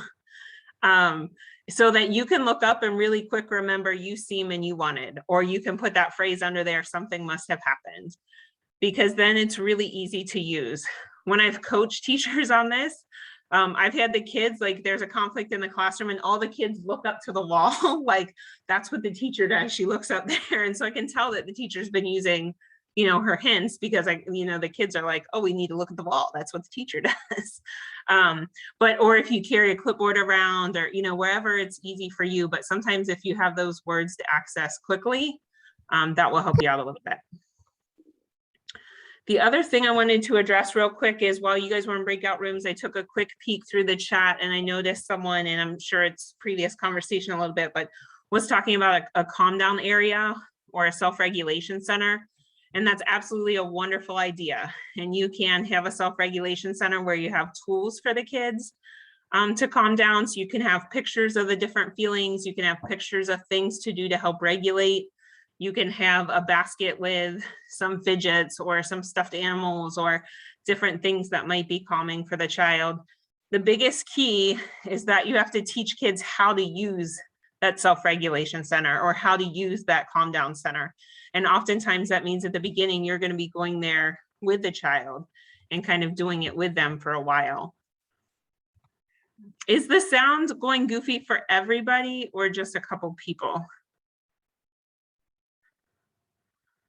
If you're having issues, put it in the chat. It seems like it might just be a couple people. Okay. Sound is fine. Okay. So then we're going to think a little bit about using empathy to help kids own their feelings. And this is something we use especially a lot after that we might have used a consequence in the classroom.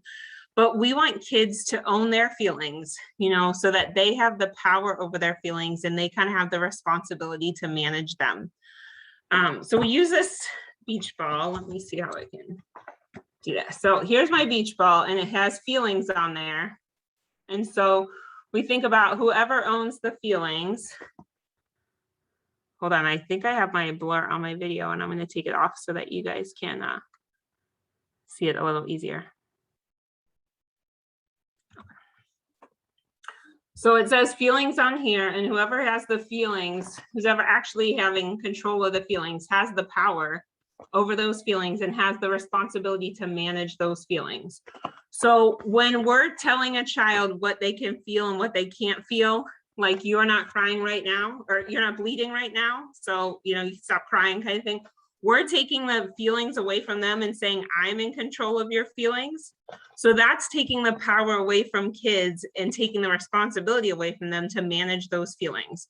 We're saying, I'm going to tell you when you should be happy or when you should be upset. And so I'll be in control of your feelings. And we want kids to really have this beach ball themselves. We want them to be in control of those things. So if we think about infants and toddlers, we tend to kind of hold this beach ball with them. You know, we have to do this with them because they're not at the point that they can do any of this themselves. But as kids get older, we can kind of hand this beach ball back to them slowly to help them have kind of the power and the responsibility for their feelings. The piece where this tends to be really important is when kids, I'll get to you in just a minute, Sarah, when kids try to make their feelings our fault and like that we're in control of it.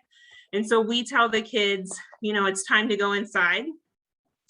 And one of the kids says, you're so mean, I hate you. Nobody wants to go inside. You're making me go inside. You're making me, you know, angry. And basically the kid's saying, here, take my ball because you're in control of my feelings. So the only way that I can manage this feeling is if you change, you have the power to change that by telling me I can stay outside. And so we don't want to keep that beach ball for the kids. We don't want to be the ones in control. So I may say something like, you seem upset. You wanted to play outside longer today. That's really tough. You can handle this. We'll be back out after nap. And that's how I kind of give this beach ball back to the kid and say, you're in control. You can manage that feeling or that upset in that moment. So this is especially You know, we especially use it when the kids are putting the blame on us, which happens when the kids or adults are in an emotional state. What we tend to do is blame other people. So it's always someone else's fault that we're acting this way or feeling this way instead of taking control of our own feelings. So it happens a lot if we give a kid a consequence. If I've told a kid, you know, you may not take the paint out of the paint area. And if you do that again, if you take the paint out again, you're gonna not play in the paint area for the rest of the day today. And they take the paint out again, and I tell them, you chose to take the paint out, so you may not play in this area for the rest of the day. And then they put that on me, you know, you're the meanest teacher, you're not my friend, you know, all that kind of stuff. I want to use empathy to kind of give their feelings back to them so that they have control of regulating them. I'm going to say, you're really upset. You love painting, and this is hard for you. You can handle this. And then I can help them move to solutions. I might say, you can choose to play in the housekeeping area, or you can go play in the block area. And we might move to solutions a little bit. Sarah, what question did you have? Let's jump into that real quick. You just answered it. I was just gonna Okay. ask about what do you do if a kid says, "Well, I hate you," and you already got it. Thank you. Yeah, you're just gonna give them the empathy back. You're giving the empathy, so you're giving this beach ball back. And I'll tell you when this gets really hard is when you have school age kids, because they'll keep tossing it back at you. So eventually I give it to them and I walk away, because all they will do is keep throwing this beach ball back to me. They're saying, well, you da da da da da, well, you da da da da da. I have an almost 9-year-old daughter, and she does this to me all the time. And so I give her the empathy, I give her her feelings back in the power box, and I walk away, because I don't want her to keep putting it on me. It's not my fault that you're getting the consequence that we told you would happen if you chose to do this kind of thing. And so, Amy, is it Yep. okay to remind them of the previous conversation? You chose, I asked you not to do this. You made the choice to do that. And so this is the result of it. So if you've given them the consequence where you clearly told them, you know, this is what's going to happen if you choose to do this again, and you know that they understand that. I usually ask for understanding. What's going to happen if you climb on the bookshelf again? And make sure they understand it. Then if they do it again, yes, absolutely. I'm going to remind them, you chose to climb on the bookshelf again. So now you may not play in this area anymore today. You know, and they might say never again. And I might clarify and say, no, just not today. You can't come back over here today. But yeah, absolutely. Like, you want to make sure you've established that consequence first, and they know what it is and what the action is going to be.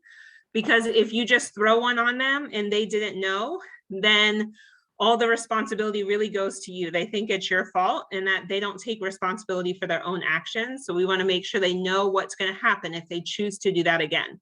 And I would leave that word bad off there. I wouldn't say you chose to be bad. I would just say you chose this behavior. And so this is what happens. I don't think you would. Yeah, I just was making sure, clarify. And then that's when you would go into giving them empathy after that, correct? And be like, I know you really wanted to climb on that bookshelf. And I understand why you're upset. And then you would direct them to do something else, correct? Am I following this right? So yes, absolutely. So Sarah, they may handle it fine. Like, it may depend on the kid. They may just be like, oh, okay, I can't play over here, bummer. And they move on.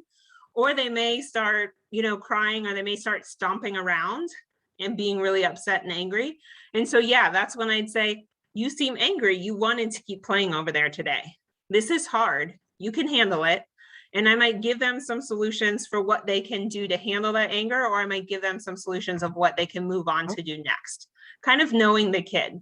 Some kids I know like need to do something physical to get some of their anger out first before they can move on. So I might offer choices like, you can come over here and jump up and down, or, you know, you can punch the pillow a few times, you know, or if I know it's a kid that will probably move on fine, then we'll just work on solutions of what they can do next.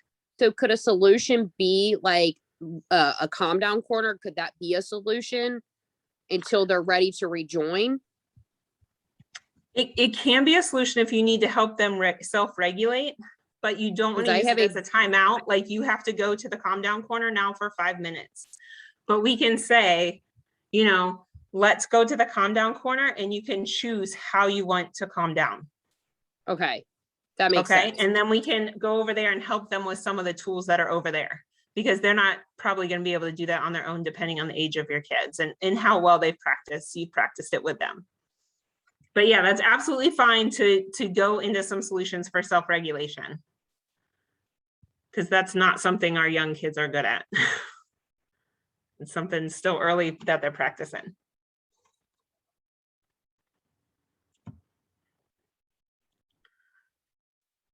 Okay, so when we think about how we respond to a child's upset, that, you know, it teaches them how to respond to others. So you'll see that in your classroom. You might see how kids respond to others, and you know really quickly kind of what their mom or dad do to them at home when they have a problem. Maybe they run over and pat them on the back, or maybe they tell them, you're fine, you're fine, you're fine, kind of thing.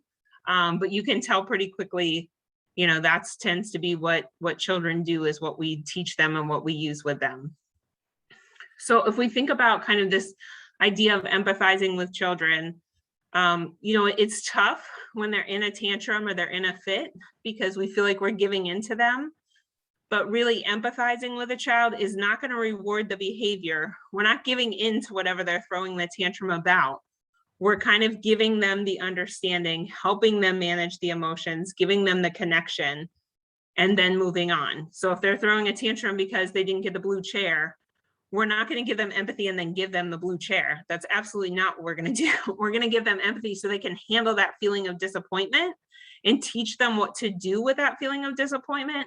And then we're going to move on, and they're going to sit in the green chair, whatever chair they have. So we just think about, we're really trying to teach them those skills of that regulation. So this is what we use when kids are having tantrums, when they're having frustration fits. You know, I can tell you, you know, kids don't like to feel out of control. They don't like all those yucky feelings. We don't like those feelings. You know, when you get that cortisol and that stress hormone running through your body, it's not good, and it can cause, you know, some long-term toxic stress for you. So we want to think about, how can we help co-regulate with kids? How can we give them some empathy and teach them to kind of handle that upset? So if we have a kid playing in the water table and mom comes to pick him up, he sees his mom, he falls on the floor kicking and screaming, you know, saying, no, I'm not leaving, I'm not leaving. You know, that's where we might come in with our DNA process and say, you know, your hands are going like this, you wanted to play on the water table longer. And then we can kind of say, you know, that's where we might pick up the child or get near the child and say, you know, you can say bye-bye to the water table, or you can run over and say hi to mom. Which one do you want to do? Or you may need to do some self-regulation before we can kind of move on to those choices. So the other piece, we obviously are not going to be able to, handling rage is a whole nother workshop, but I want to give you guys just kind of the piece here. If you have those kids, tends to be kids with lots of trauma in their background, and especially if there's any kind of abuse in their background, there are some kids that go into what we call rage, and that's almost where the kid like glasses over, where they don't even look like they're there anymore, and they start just tearing up your classroom or like going into a fit of rage. For those kids, like that typical empathy isn't going to work if you have a kid in rage where like they're really not even there, like they cannot pay attention to you, they don't know what you're doing. So we think about, in those moments, we really have to set up some supports in our program or in our centers, because you're going to need some help of other people in these moments. But the key goal is to kind of help the kids become aware of what triggers that rage so that we can get ahead of it. And then any piece of positive discipline, or any disciplining, is we have to have a positive relationship with the child for anything to work. So we want to kind of develop that trusting relationship. And then this talks about a rage book.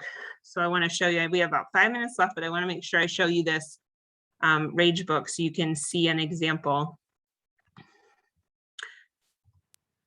And this is on the Conscious Discipline website, so you guys can access this for free, and you can access all the videos we watched today, and they actually have a lot more videos about the feelings as well.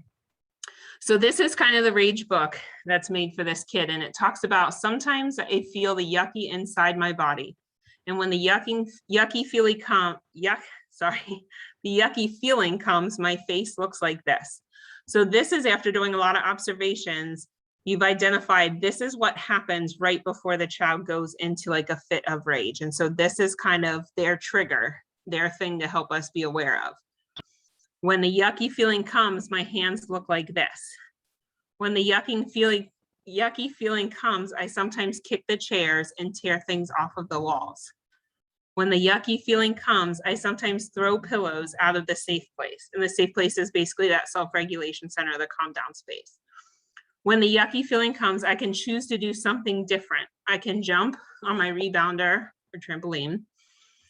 When the yucky feeling comes, I can choose to do something different. I can take a balloon breath. When the yucky feeling comes, I can go to the safe place. I did it, I calmed down, now I feel happy again. So this is a story that is written so that the child's able to understand kind of what the trigger looks like, what happens before they go into this fit of rage, but then also help the child learn what are their choices for self-regulation. What are the things that are acceptable for that child to do? Sheila, you had a question? No, just pushing buttons on accident. Okay, no problem. Amy, Where that can last- we find the website? So it's, the one of your last slides has it on there. That's the Conscious Discipline website. It's not on there. It's not You there. guys don't have a slide that says resources? Nope. I do Okay, not. I'll put them in the chat box for you guys. Okay, because it's not, I've got everything and it's not there. Okay. That So it whole is- thing, it's not there at all. Okay.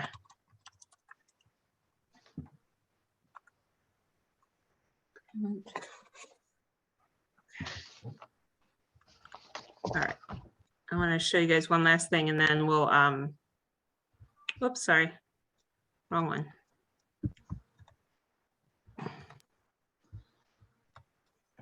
Okay. I'll show you those websites in our Okay. last minute or here to you. Okay.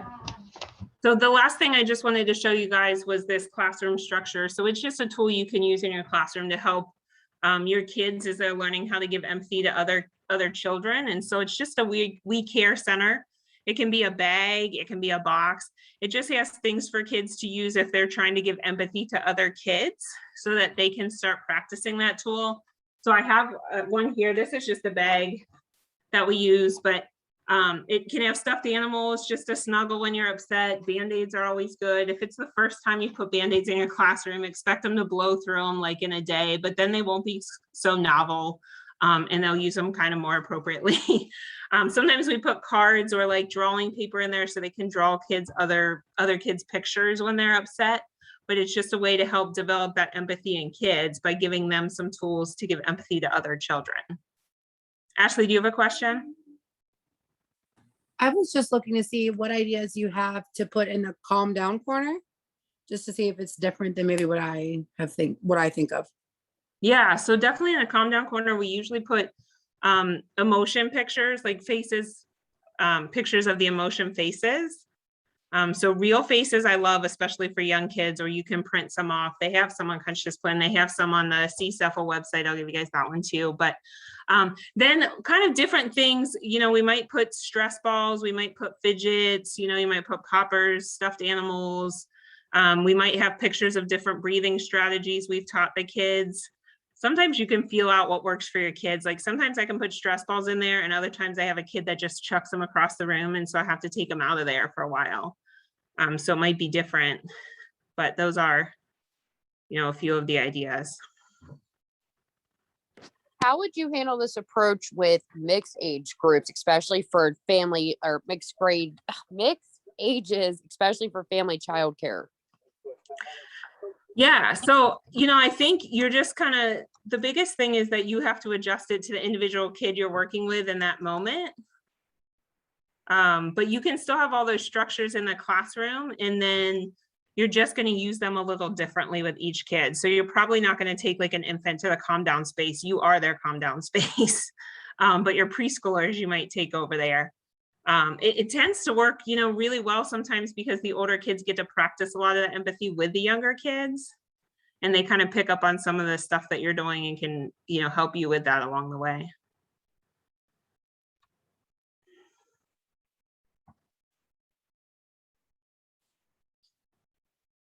Okay, I put the websites on there for you guys. I know we're wrapping up here.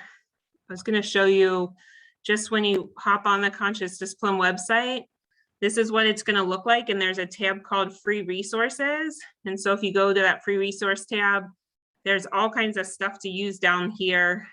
We talked about empathy, which in the book portal is chapter 8. So there's some of the videos we watched are in there.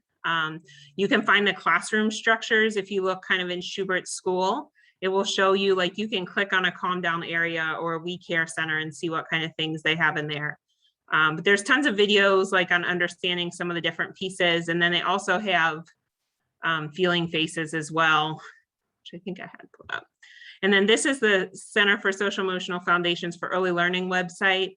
And there's lots of resources on here. If you go into practical strategies, that's where all the good stuff is. But there's a whole book nook on books that teach emotional literacy to kids, and they give you a whole lesson plan for how to teach it.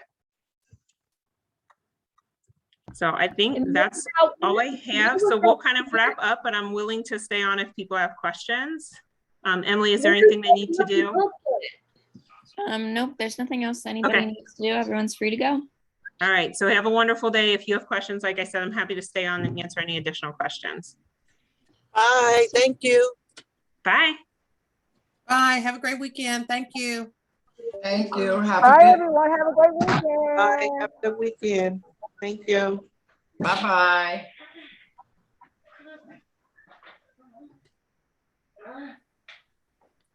What's that website again? So one of them it's consciousdiscipline.com. Okay. And then the other one it's called the Center for Social Emotional Foundations for Early Learning. So let me put the website in the chat for you real quick. I can't bring anything up out of that chat. Okay. Well, so here, if you, right, I'm not seeing it. That's why I asked, because it's not showing up. So the initials are CS, EF, EL. So C is like Center for Social Emotional Foundations for Early Learning, CSEFEL. And if you type that in Google, it should take you to that website is usually the first one that pops up, and it's the actual website is CEFL, which is those letters together, .vanderbilt.edu. But it's the first thing that pops up in Google if you put in those letters. Yeah. All right. And then the other one was conscious, what was it? ConsciousDiscipline.com. Conscious Discipline, okay. .com. Yep. And you know what, Amy, I was looking for some resources when we broke out in our last group, and we were talking about emotion as behavior and stuff.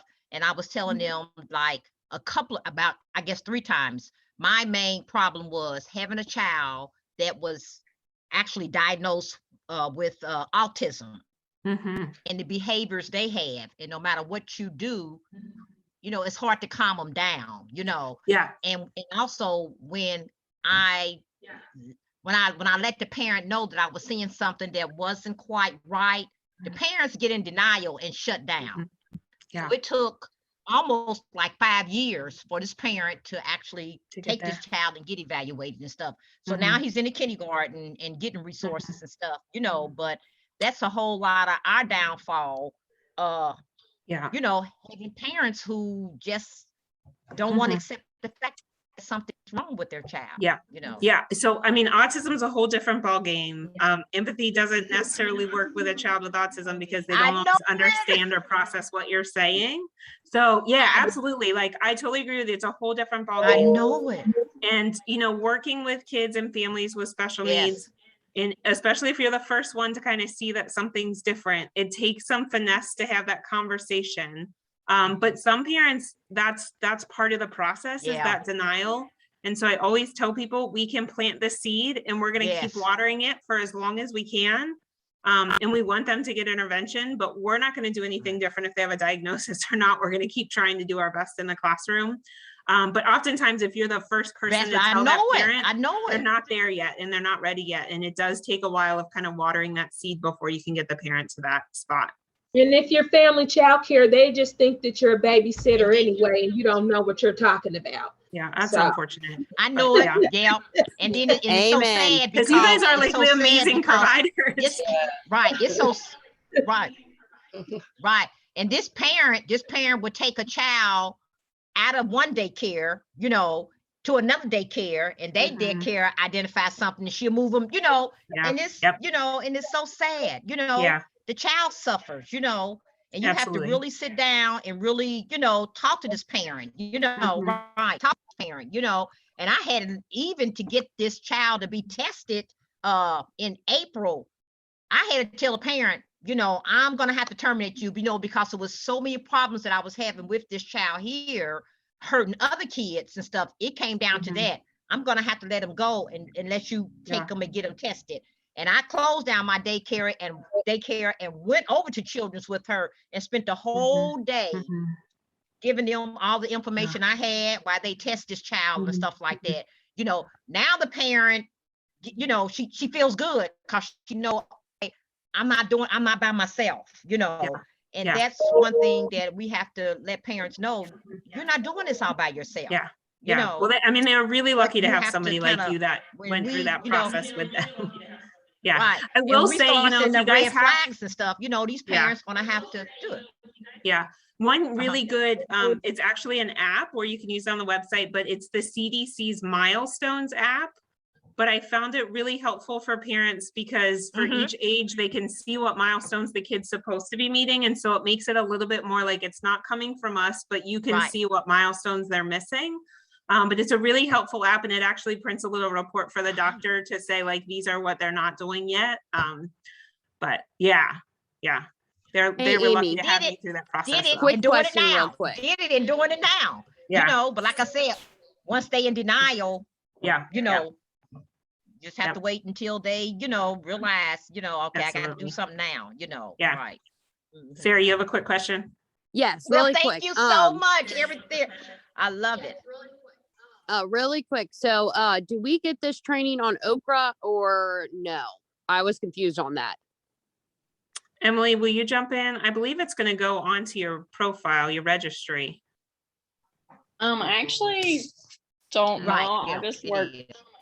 on the side. I don't work for 4C. Okay. So yeah, typically 4C after the conference, we'll put them Uh-huh. into your profile, and it will show up on your profile. So if it Yes. doesn't show up after, I'd say like a week or two, it's going to take them a while to put all this stuff in for every Right. participant. But if you won't see it after a couple weeks, just call up to 4C and they can kind of help you. They should be able to help you through that. Great. That's Does this what count for normally CDA or happens. no? I don't honestly know You the don't answer know? to that, Okay. Sarah. I'm I so was just sorry. curious. I Okay, think they're all thank you. approved for CDA credit as well as continuing ed. So I think so, but I don't want to tell you the wrong thing. I mean, I'm in CDA classes, so I just didn't know if it would Okay. add to it or not. But Yeah. I really liked what I read about this one, so that's why I joined in on it. But thank you. Have a great Okay. weekend. Yeah, you too. Amy, where can I find that yucky book? Thank you, Amy. Thank you. You're welcome. So Sonia, that's on Conscious Disciplines website. Okay. Okay. Let me walk you through really quick and then you can see it and it should be pretty easy to find, okay? Okay. Hold on. Let me get my phone. Hold on.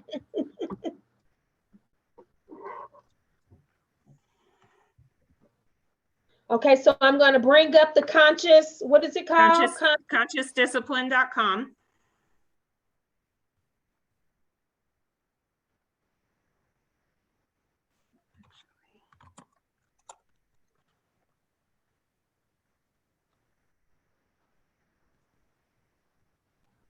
Okay.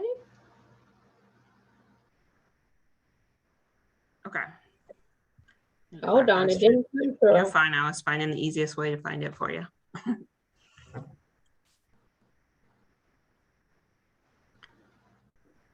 Excuse me, while she's doing that, can I ask Yeah, a question?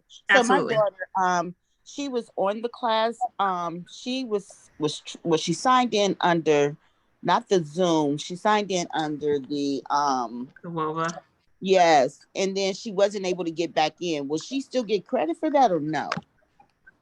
Emily, I'm gonna. What was her name? Reagan Hunter. I think I put that in there. I will email Jennifer Hoffman, who's in charge of it, if you want to write down that name. Okay. She should be able to get in contact with her and double check, but I will email her now and tell her that she was Jennifer- unable to get on the Zoom, but had access through WOVA. So Jennifer Hoffman? Yep. Let me grab her email. Okay, thank you.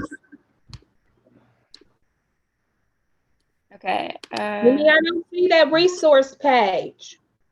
Are you ready for me to? Yeah, I can I'm spell ready your whenever email? you are. Yes, I'm sorry. Go ahead.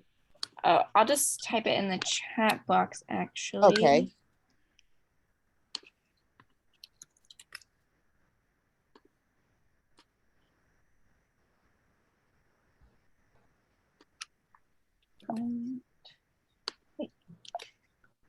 Dang it.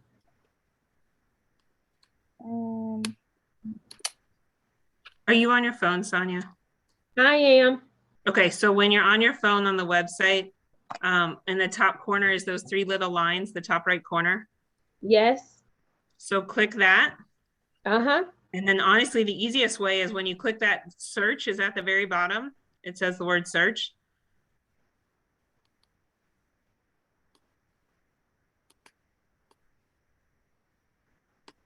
Oop, I don't see it. Okay, I sent the email Okay, to the chat box. Yep, and then you can type in Rage Book. What kind of book? Rage, R-A-G-E. A Rage. Mm-hmm.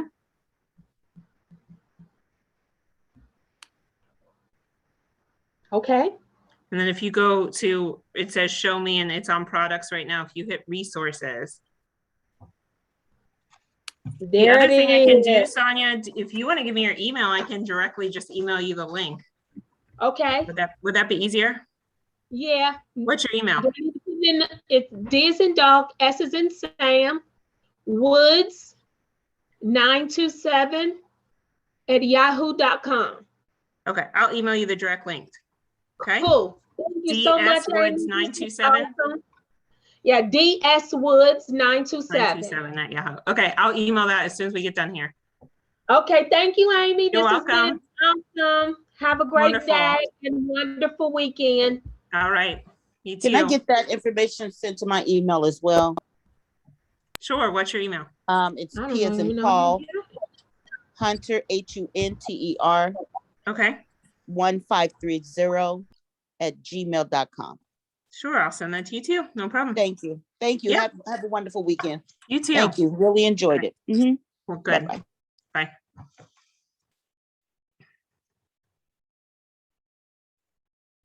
Kendall, did you have a question? Not there. Okay. Do you need anything from me, Emily? Or are you good? Nope, I'm good. Okay. Thank you. Have a good one. You too.